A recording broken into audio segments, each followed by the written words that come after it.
Merci de nous rejoindre sur Télévis Côte d'Ivoire. Quel bonheur et quel plaisir d'être en votre compagnie.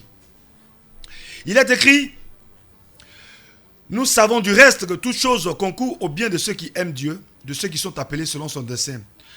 Car ceux qu'il a connus d'avance, il les a aussi prédestinés à être semblables à l'image de son Fils, afin que son Fils fût le premier-né entre plusieurs frères.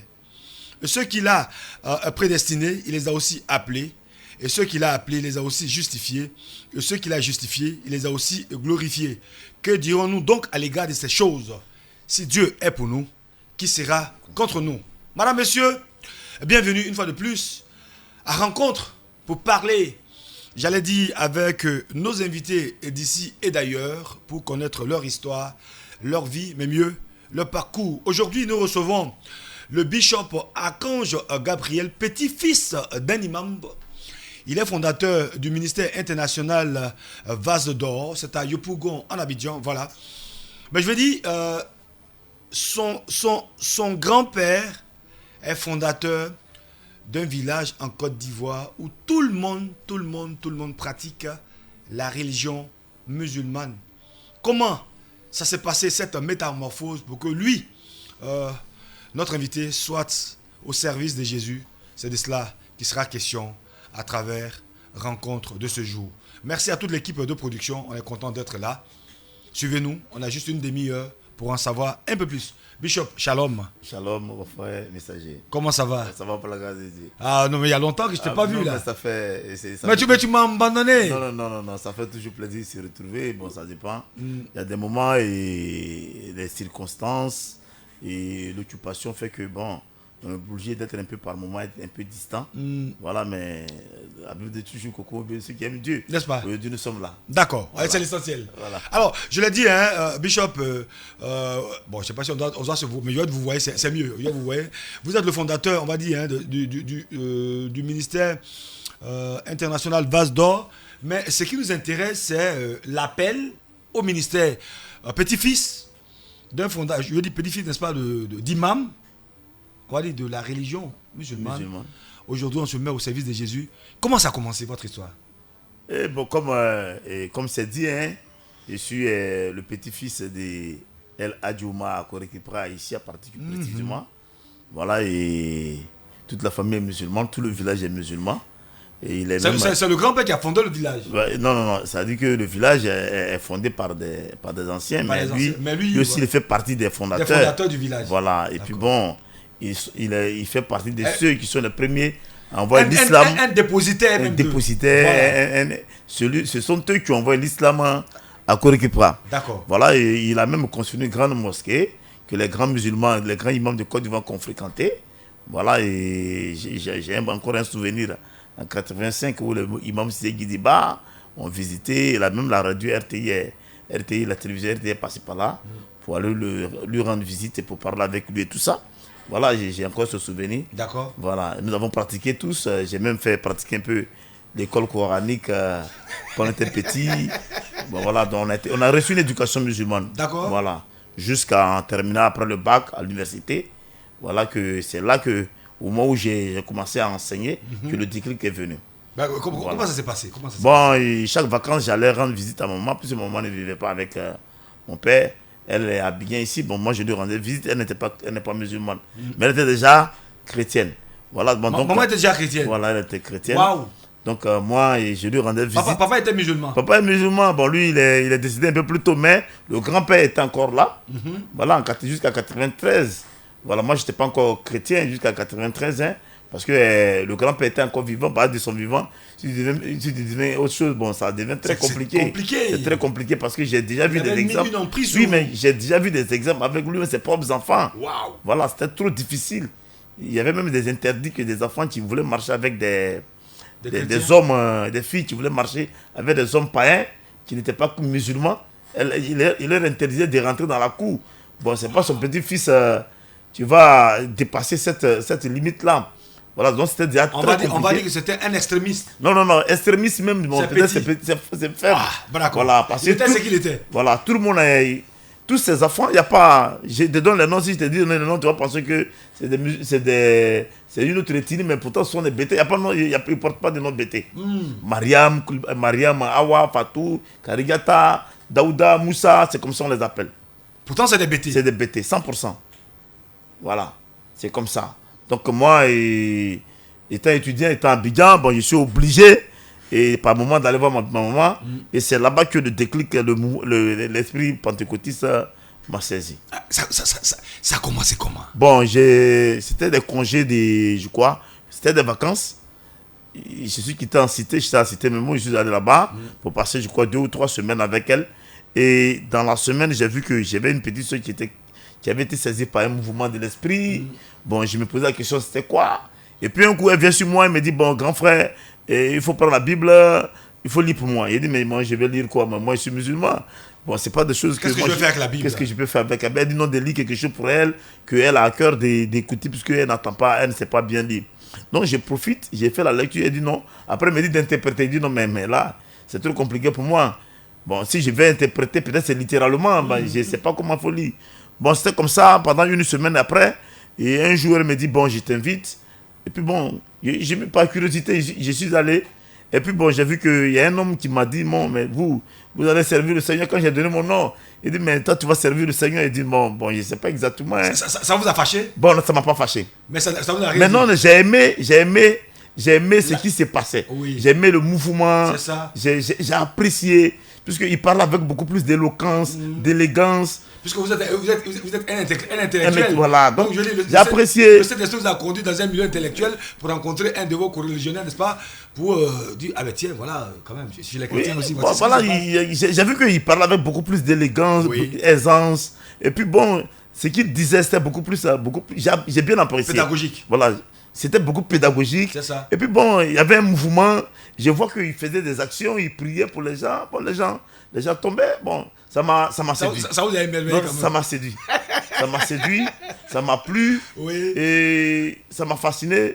À la maison, j'ai demandé est-ce que le pasteur, là, je peux le croiser. Parce que quand même, à l'école, bon, j'ai fumé un peu. J'ai fumé beaucoup. Étant étudiant, j'ai fumé et puis bon, je prenais un peu, par moment, un peu d'alcool. Et j'étais aussi un peu bandit au niveau des relations sentimentales et tout ça. C'est ça. Voilà. Donc, fatiguer les femmes. Voilà. Donc j'ai voulu l'approcher pour causer vers lui, pour lui expliquer un peu mon attitude, parce qu'il avait prêché quand même quelque chose vraiment qui m'avait un peu interpellé. Oui. Voilà. Et c'est comme ça que à la maison, pendant les 3 semaines, je suivais maman avec sa fille pour aller dans leur communauté. Voilà. Et puis un coup, bon, c'est même venu à l'esprit et quelqu'un m'a dit, il faut servir le Seigneur. Il dit non, mais moi je suis chrétien, je suis musulman. Et puis une nuit, j'étais couché, j'ai eu une visite, j'ai fait un songe dans lequel on me dit non, que j'étais comme dans le désert, j'étais couché, j'ai crié. C'est comme si quelqu'un me délivrait, j'ai tenté de crier. Et puis il m'a dit, ne fume plus, suis-moi. La personne a dit ne fume plus, mais suis-moi. Suis-moi, ne fume plus, parce que la cigarette me fatiguait un peu. Oui. Voilà, la cigarette me fatiguait. Je fumais trop, c'était trop exagéré. Voilà, à un moment donné, j'ai pensé même que la cigarette, je ne pouvais pas m'en défaire. Voilà. Donc, c'était un peu comme ça, suis-moi. J'ai suivi, et puis bon, arrivé, il m'a plongé dans l'eau. Quand je suis sorti, j'ai vu que j'ai vomi, c'est comme une forme de délivrance. Quand je me suis réveillé, j'ai vu que la souffrance de la cigarette m'avait quitté. Ah bon? Voilà, ça m'avait quitté brusquement, l'envie, le dégoût, toutes ces choses-là. Juste après ce songe-là? Oui, jusqu'aujourd'hui, je n'ai plus fumé. Seigneur Jésus. Voilà. Donc, le Seigneur a commencé déjà à opérer la délivrance. Voilà, j'ai fait la délivrance dans un songe. Parce que j'étais plongé dans l'eau. Oui. Et le lendemain, le dimanche qui a suivi, quand je suis arrivé à l'église avec ma famille, avec la maman et sa fille, j'ai demandé au pasteur, mais est-ce que on se baptise? Il dit, mais comment? Mais vous n'êtes pas encore. Il dit, non, mais moi j'ai envie de me faire baptiser. Wow. Donc tous ceux qui étaient étonnés, dit, mais toi, tu n'es même pas encore repenti, tu ne t'es pas donné au Seigneur. Il dit, non, ben moi je vais me faire baptiser. Le pasteur dit, mais s'il dit, il va se faire baptiser, laissez-le. Voilà. Donc c'est comme ça, il m'a pris, on allait à Kouté, et il m'a fait baptiser un samedi. C'est allé rapidement? Non, ça allait rapidement. Je ne sais pas comment ça, mais c'est parti trop vite. Voilà. Donc, moi, je me rends compte, j'étais déjà impliqué, j'étais déjà engagé, investi. Je partais, je devais m'acheter une Bible, j'ai commencé à méditer. Bon, voilà, c'est comme ça, c'est parti. Là où je devais passer 2-3 semaines, j'ai passé là les 3 mois de vacances. Voilà. Tout ça pour baigner dans l'atmosphère spirituelle. Voilà, je suis resté là, on priait. Et j'ai parti à l'église, c'est moi qui entretenais maintenant le temple, j'ai entretenu la jeunesse, les jeunes gens, voilà. Parce que j'étais étudiant et puis bon, je me sentais bien quand même au niveau financier. J'avais une bourse, donc je me débrouillais bien. Donc je pouvais aider un peu les enfants, les jeunes gens là-bas. Voilà, c'est comme ça que c'est passé. C'était à partir de la maison de ma maman que c'est parti. D'accord. Et puis après, maintenant, bon, on va entrer maintenant dans le ministère. Oui. Mais le ministère, c'est venu comment? Bon, le ministère, comme je l'ai dit, hein, par amour de la chose. C'est quand on était étudiant qu'on entrait dans le ministère? Non, j'étais déjà sorti, j'enseignais. Ah, ok, voilà. ok. C'est-à-dire qu'après Après les études, j'ai commencé à enseigner. Oui. J'ai commencé à travailler, j'ai enseigné en tant que professeur. Donc on a beaucoup d'argent maintenant. Voilà, donc en tant que professeur de mathématiques. Donc j'ai commencé à organiser des prières dans les écoles. Ah, ok. Voilà, des cellules de prières. J'ai prié pour les élèves, j'ai prié pour mes élèves. Je les assistais, je leur parlais de Jésus par moment à l'école, en classe, pendant les cours. Et quand tu avais une difficulté que j'ai vu que tu ne comprenais pas toutes les mathématiques, après le cours, bon, je pouvais te proposer la prière. C'est ça. Voilà. Et c'est comme ça, j'ai créé un mouvement de prière dans les écoles avec des cellules de prière les mercredis. Et c'était de quel côté C'était, bon, au niveau de Yopougon. D'accord. Au niveau de Yopougon, et j'avais maintenant un ami qui était formateur d'un établissement privé, qui était enseignant à SVT que j'ai approché. Et je lui ai expliqué que je voulais faire un truc, quelque chose comme ça, sous forme de ministère. C'est ça. Bon, s'il peut me donner une salle. Donc c'est comme ça qu'il m'a ouvert les portes de son école. Donc c'est comme ça, je dis, avec les cellules dans les établissements, l'œuvre a démarré. Voilà, j'ai démarré, surtout avec les élèves. Mais c'est quoi la réaction, on va dire, des parents, surtout le grand-père, dont vous étiez le petit-fils? Non, au moment où je me suis engagé, le grand-père était déjà décédé. Ah, d'accord. Okay. Voilà, donc ça m'a facilité. Voilà. Ça m'a facilité la tâche, mais les oncles n'étaient pas du tout contents de ça. Parce que c'était la première fois qu'ils découvraient dans la famille que quelqu'un est en train de changer les données, les circonstances, et que c'était vraiment... J'ai été convaincu plusieurs fois. Au village là-bas? Mais non, j'ai des oncles ici, qui sont des musulmans, j'ai des tantes ici qui quitté à la main 4 fois. Bon, c'était pas bien pour la famille, c'était pas bon pour... Un déshonneur. Voilà, c'est un déshonneur. Un déshonneur. J'ai été convaincu plusieurs fois, et bon, j'ai refusé. Ils ont même convoqué, ils ont appelé des imams pour me sermonner, pour me dissuader, mais c'est pas passé. Voilà, c'est pas passé, c'est resté comme ça. Et j'ai dit que je ne pouvais pas revenir en arrière.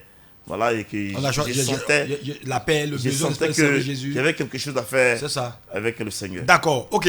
On va dire d'étudiants, la flamme s'est allumée. Après, on va dire les études, on devient fonctionnaire, d'accord. La chose va s'accentuer. Maintenant, vous êtes à plein temps dans le ministère. Alors, entre le travail séculier et le ministère à temps plein, qu'est-ce qui s'est passé? Non, pendant que j'étais dans le mouvement des cellules, dans les écoles, j'ai eu une opportunité. Un monsieur dont j'ai fait la connaissance pendant les mouvements de prière, qui a créé une grande école de transit au niveau du plateau de Cuy.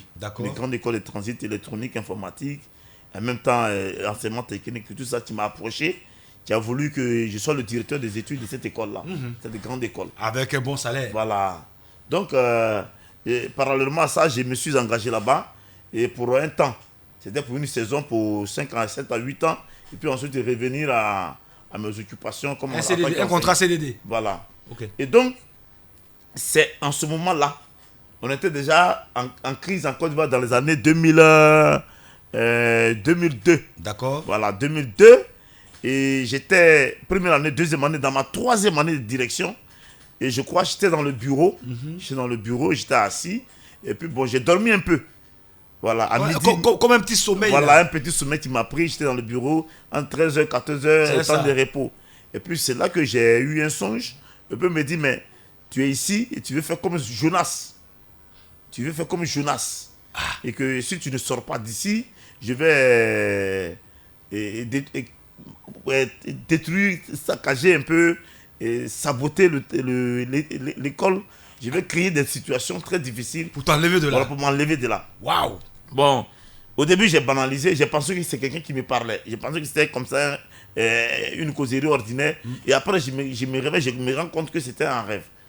Et je dis, mais comment Jonas? Bon, j'essaie de méditer encore le livre de Jonas. Le livre de Jonas, oui, l'appel de Jonas. L'appel de Jonas. Il a refusé. Il était temps que je quitte le Seigneur. Il dit, mais comment? Il me faut de l'argent, il faut que je m'occupe. J'ai des engagements de famille, j'ai des engagements avec mes parents. Ça a été réitéré une deuxième fois. Le même chose est revenu. Le même chose est revenu. Bon, j'ai eu peur et j'ai un professeur d'anglais technique qui ne me connaissait pas, et lui qui a été visité, qui est chrétien, qui est dans un ministère à Bobo, et qui a écrit une lettre, qui a dit, ah monsieur, je ne peux pas vous croiser parce que vous êtes mon patron, mais j'ai une lettre pour vous. Je prends la lettre, et il écrit la même chose que moi, j'ai vu dans le songe. Waouh! Donc c'est comme quoi ça. Le Seigneur confirme. Voilà. Que Dieu dit que si vous ne quittez pas, que vous risquez de prendre un coup dur, donc c'est mieux de partir. C'est vrai, peut-être vous avez des privilèges, des avantages, l'argent, mais c'est mieux. Il dit, mais est-ce que je suis obligé de laisser tout ça partir? Bon, et je me suis entêté. Donc, une année est passée. La deuxième année, là, c'était... la catastrophe. Voilà. Donc, la persécution a commencé. Non, la persécution a commencé. C'était très, très grave parce que mon patron m'a laissé d'aller aux États-Unis. Il m'avait laissé même l'entreprise, l'école, tout. Et gérer en autonomie. Bon. Donc, tellement... Oh, c'est en ce moment-là que les difficultés ont commencé. J'ai commencé à avoir des soucis au niveau de ma famille. Et ma maman est tombée gravement malade. C'était des signes. Après, ensuite, l'école même a commencé à avoir des problèmes parce que l'argent... le monsieur avait laissé des arriérés, des salaires, des créanciers qui venaient nous encaisser, que je devais payer, donc je n'arrivais pas à faire face au salaire des professeurs. Donc à un moment même, j'avais un étudiant, un professeur qui était affilié à la FESI, qui m'a persécuté à des machettes. Donc j'ai compris que ma tête était... mise à prix. Oui. Donc quand l'année est finie, j'ai envoyé une lettre de démission à mon patron. Quand il est rentré, il m'a rencontré, je lui ai dit, bon, je devais partir. C'est pourquoi je dis que je m'avais servi le Seigneur. Mais je ne savais pas où. Voilà, parce que je n'avais pas de cadre, je n'avais pas... C'était dans les écoles, j'animais.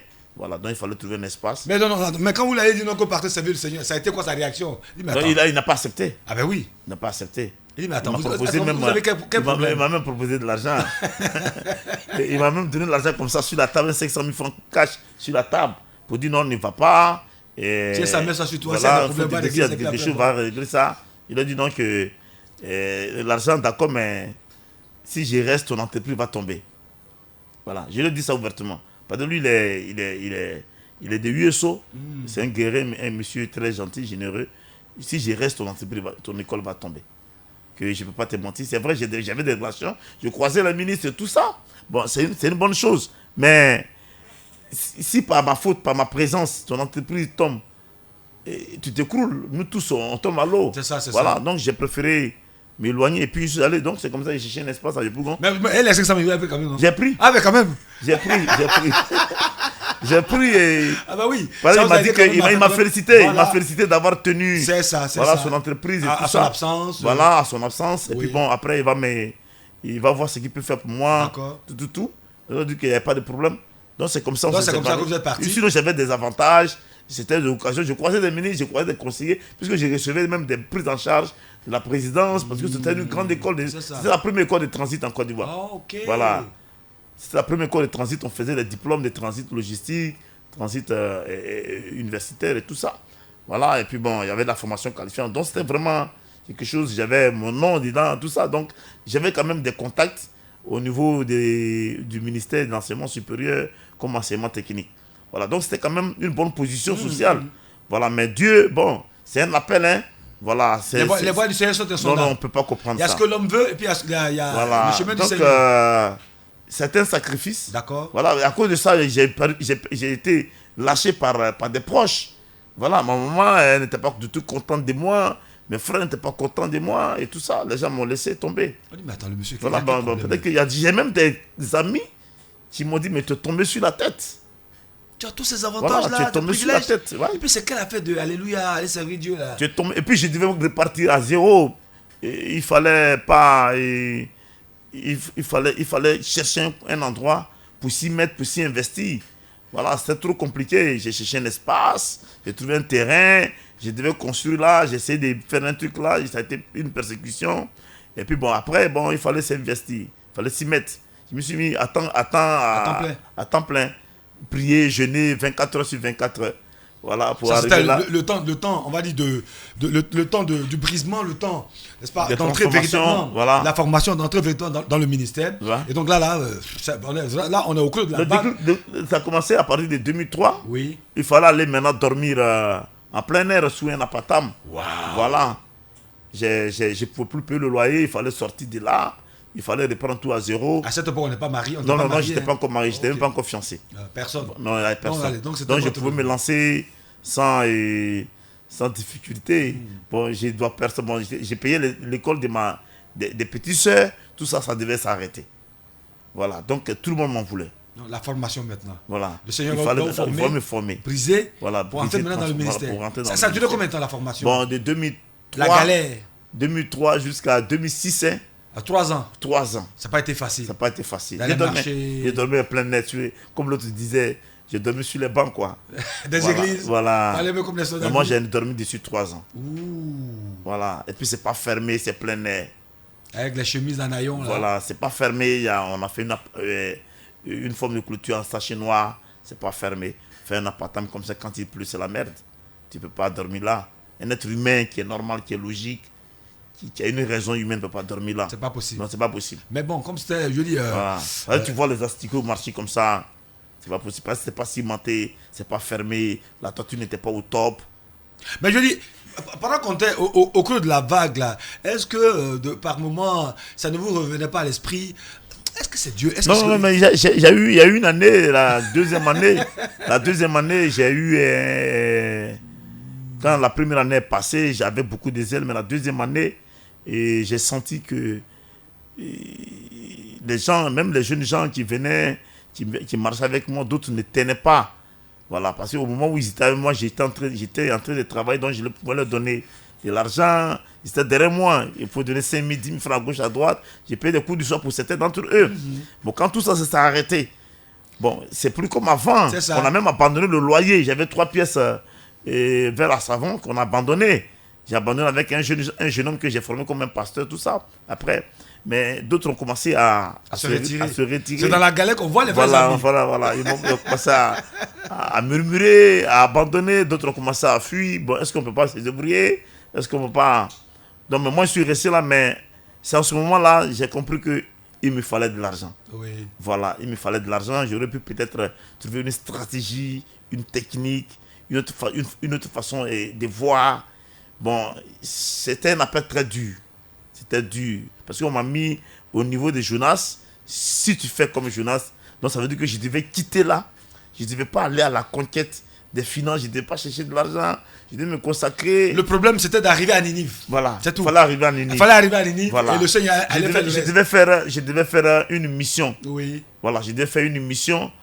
Et dans un service bien donné au niveau de la délivrance, de la sorcellerie, des cas de folie. Donc il fallait que je sois quelqu'un de disponible. C'est ça. Voilà. C'est ça. Et puis effectivement, c'est comme ça que ça s'est passé sur le terrain. Voilà, quand je me suis installé, c'est les cas de sorcellerie, les cas de folie qu'on m'amenait. Donc j'ai compris qu'il fallait que je sois beaucoup plus disponible. Beaucoup plus consacré. C'est ça. Voilà, donc j'ai compris pourquoi on m'a dit d'être à 100% impliqué. Et ça a été une année très très difficile. Mais après, bon, cette partie-là, j'ai commencé à remonter un peu la pente. Je me suis marié en 2006 après 3 ans. Amen. Voilà. Mais dans une douleur pas possible. La jeune fille, elle a accepté, mais c'était pas facile. Voilà. Mais il fallait quand même. C'est après ça, après le mariage, que j'ai quitté le temple pour trouver un petit coin où je pouvais loger avec mon épouse. Et aujourd'hui, bon... Ouais, aujourd'hui, non, ça va. Par la grâce de Dieu. Non, ça va. Ça va. Je ne peux pas mentir. Non, mais moi, je vous vois sur les réseaux sociaux. En tout cas, ça va, hein? Non, ça va. Ah, ça va. Ouais, ça va. Le bishop. Non, c'est voilà, alors, on va demander à la régie, on va demander à Fabrice, hein, on va présenter un chef inspecteur de Télévis Côte d'Ivoire. On va présenter l'aide des cultes de Bishop. En tout cas, ça va aujourd'hui. Mais pour en arriver là, il a dû payer le prix. Allez, tout de suite, nous partons suivre un élément du culte, n'est-ce pas, de notre invité, le Bishop Archange, et c'est parti. Elle veut déjà prophétiser. Donc elle pose un acte prophétique. Elle n'attend pas. Et c'est ce que je vous dis tout à l'heure, que le prophétique anticipe. Dans le temps, le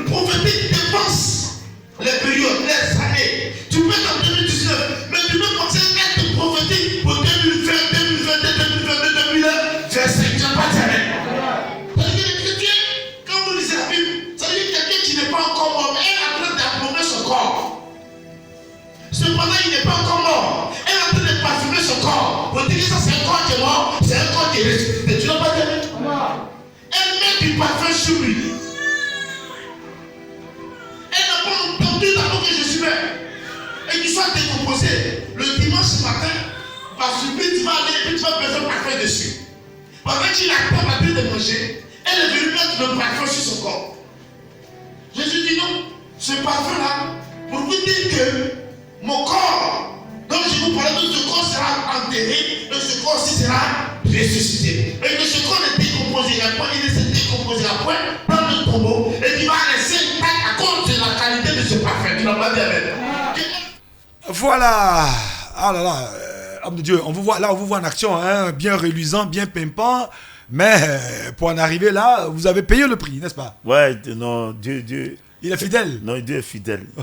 Voilà. Mais j'ai fait, par la grâce de Dieu, et j'ai eu un rôle à jouer par rapport aux jeunes gens dans leur éducation, formation et spirituelle pour faire d'eux des serviteurs de Dieu dans la nation. Voilà, bon, donc c'est là ma satisfaction. D'accord. Voilà. Mais aujourd'hui, au niveau du village, en tant que petit-fils d'imam, mon fondateur, j'allais dire, de la religion musulmane, du village, pardon, de la ville de Korekipra, comment est-ce qu'on vous voit au niveau Non, du village? au village, chez moi, je suis, comment on dit, Le prince. le lion de Korekipra. Ah, comment Voilà. ça? Lyon, dans quel sens? Parce que aujourd'hui, on a des églises à Korekipra. Ah, Aujourd'hui, on a des hommes de Dieu à Korekipra. J'ai même consacré un jeune frère du village qui a une église à Korekipra, où j'ai fait une cérémonie de consécration pour lui. Voilà, c'est bien passé. on va dire, la pierre rejetée, elle devient la principale de l'angle. Allez, l'émission tire à sa fin. On retient quoi de votre passage à Rencontre sur Télévis, Côte d'Ivoire? Non, mais je suis heureux que nous ayons quand même un outil, un instrument de communication qui fait connaître plusieurs serviteurs de Dieu au niveau de la nation. Voilà, qui peut-être qui sont aussi cachés, qui font quelque chose. C'est ça. Un service assez approprié dans l'homme, mais qui vont se faire connaître au travers aussi de cette télévision. Voilà. D'accord.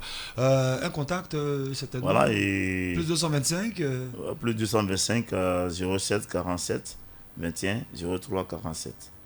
Voilà. D'accord. Si on vous invite à l'international, vous partirez, non? Ouais, je vais. Aux États-Unis partout où Jésus nous est là-bas. On ne peut pas dire non. Voilà, on a des documents pour se d'accord. Donc, si jamais on vous invite, hein, n'oubliez pas que vous êtes passé par... Non, mais toi, on ne va pas se séparer. C'est pas une affaire de jeudi. Voilà. Allez, on va prier pour terminer. Homme de Dieu. Notre Père, notre Dieu, merci d'avoir béni cette rencontre. Tu nous as béni au début, tu nous as béni aussi à la fin. Bénis cet échange, bénis cette parole, ce témoignage. Bénis aussi l'émission, bénis la télévision. Bénis toutes ces personnes qui nous ont assisté pendant cette émission. Que la gloire te revienne au nom de Jésus-Christ. Amen. Amen. Il est important de se connaître, il est important de se fréquenter, mais mieux, il est important de se rencontrer, voilà, pour échanger, afin d'amener les uns et les autres à connaître notre vie, notre parcours, mais mieux, notre histoire. Rencontre, c'est le but de cette émission sur Télévis Côte d'Ivoire. Merci à toute l'équipe de production, Rama, Fabrice Alain, voilà, et je suis votre serviteur le messager. On va se donner rendez-vous pour une autre aventure avec certainement d'autres invités d'ici et d'ailleurs. Merci de nous avoir suivis. Que Dieu vous bénisse. Et puis, retenez tout simplement qu'il n'a pas changé. Il est le même hier, il est le même aujourd'hui, il est le même éternellement. C'est lui, n'est-ce pas? Lorsque nous nous rencontrons, nous sommes totalement, alors là, totalement transformés. Merci, shalom et à très bientôt. Dans un an, ce qui va se passer, comme un